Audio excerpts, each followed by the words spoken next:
If you grew up as a boy in Britain back then, there were certain things you were expected to work out long before anyone called you grown up. Nobody made a big speech about it. It happened in small moments. A flat tire on your bike, a pair of school shoes that needed polishing, a football match with no proper goalposts, a shed full of tools, a few coins in your pocket, and an adult voice saying, "Go on then, sort it out."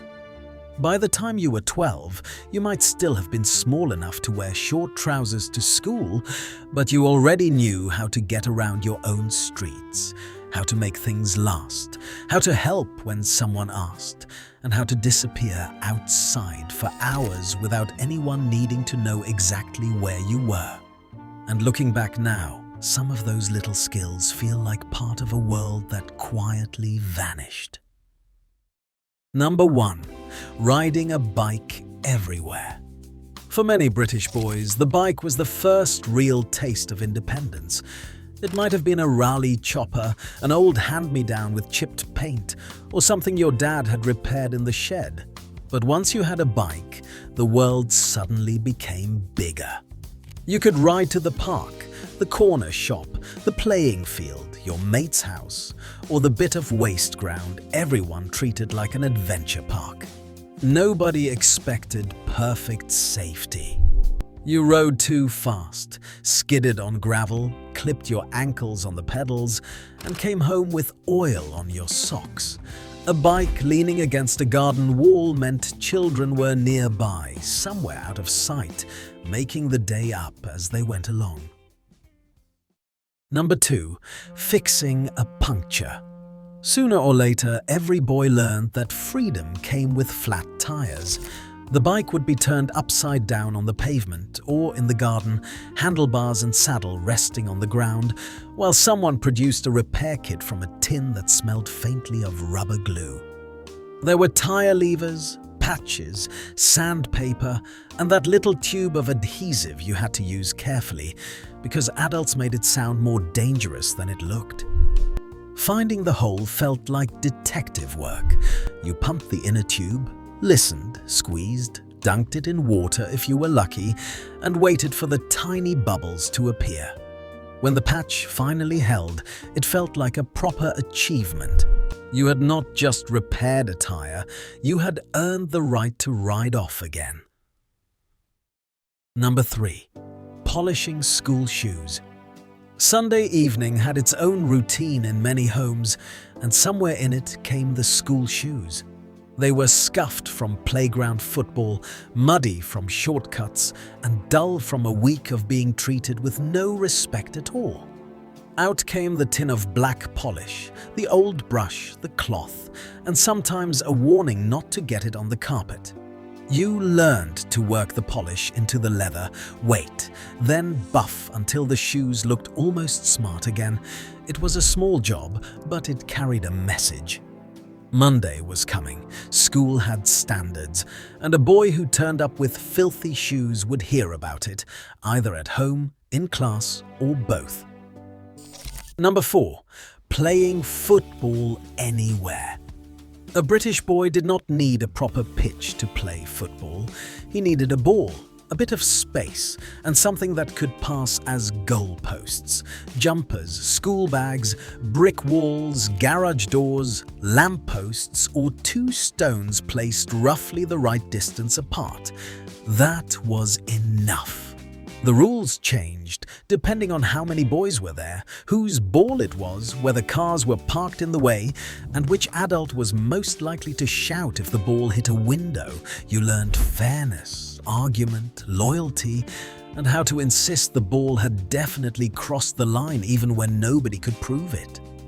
You also learned that the boy who owned the ball had more power than anyone else. If he went home, the match was over. Number 5. Tying knots and using string was everywhere back then. In sheds, drawers, parcels, gardens, garages, and cupboards where useful things were kept because they might come in handy one day. Boys learned to tie things together because life kept presenting reasons to do it. A den needed fixing. A kite needed repairing. A bundle of newspapers had to be tied. A football net, if you were lucky enough to have one, needed patching. And if you were in Cubs or Scouts, knots became even more serious, with names, purposes, and adults who seemed to believe that civilization depended on tying them properly. Most boys forgot the fancy ones, but they remembered enough to make something hold. And sometimes that was all that mattered. Number 6. Using a penknife carefully. The penknife was one of those objects that made a boy feel older the moment he held it. It might have been used to sharpen a pencil, cut string, whittle a stick, open a stubborn packet, or help with some small job in the garden or shed. Adults did not treat it like a toy. That was the point.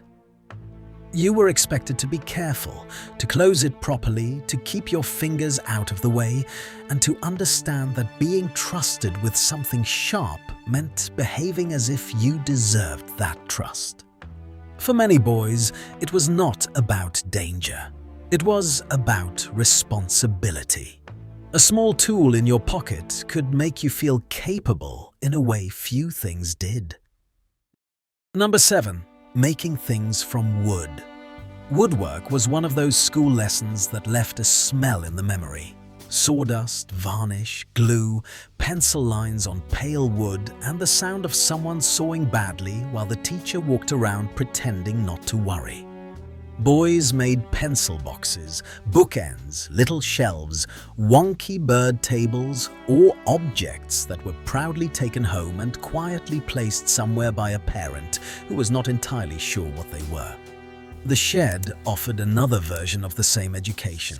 Granddad or dad might hand you a piece of wood and tell you to hold it steady, pass the smaller screwdriver, or stop touching things unless you knew what they were. You learned that making something took patience, and that a crooked result still felt better than buying it ready-made. Number 8. Finding your way without being told twice. Before phones, maps in pockets, and parents tracking every movement, boys learned the geography of their own world by moving through it. You knew which alley cut through to the shops, which road led to the park where the bus stopped, which garden had the angry dog, and how far you could go before you were officially pushing your luck. Being sent on an errand was part of growing up. You might be given coins, a short list, and instructions that had to be remembered properly. A loaf, a pint of milk, a packet of cigarettes for Dad, because that was a different time. You walked there, asked for what you needed, checked the change, and came back with the feeling that you had done something useful. Small errands made children feel part of adult life. Number 9. Working out money in your head. Pocket money had to be understood quickly because every coin mattered. In sweet shops, corner shops, bus queues, and football sticker swaps, boys learned mental arithmetic with a seriousness they did not always show in school. How many fruit salads could you get? Was there enough left for a comic? Could you buy crisps and still afford the bus? After decimalization, older children remembered the changeover, while younger ones simply learned the new coins by using them. Money was physical then. You felt it in your hand, counted it in your pocket, and knew the disappointment of being 1 penny short. That kind of math stayed with you because it had consequences. Get it wrong and you went without the thing you wanted. Number 10. Knowing the unspoken rules. By the time a British boy was 12, he had learned more than practical skills. He had learned the little rules that shaped how boys were expected to behave. Stand up straight. Look someone in the eye. Do not answer back. Shake hands properly. Give up your seat.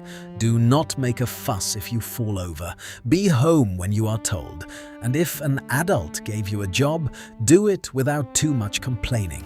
Some of those rules were useful. Some were harsh. Some belonged to a world that did not always understand children as gently as we do now. But they gave boyhood a clear shape. You learned by watching older boys, fathers, teachers, granddads, scout leaders, neighbors, and men in sheds who explained very little but expected you to pay attention. And perhaps that is what makes those childhood skills so memorable. They were never just about bikes, shoes, footballs, tools, coins, or knots. They were about becoming useful, becoming trusted, becoming the sort of boy who could be sent out, given a task, handed a tool, or told to find his own way home. At the time, it all felt ordinary, just part of growing up. But looking back now, it feels like a whole education that happened outside the classroom, in streets, sheds, parks, shops, gardens, and front rooms across Britain. An education made of scraped knees, polished shoes, repaired tires, muddy footballs, small errands, and the quiet pride of being able to do something for yourself.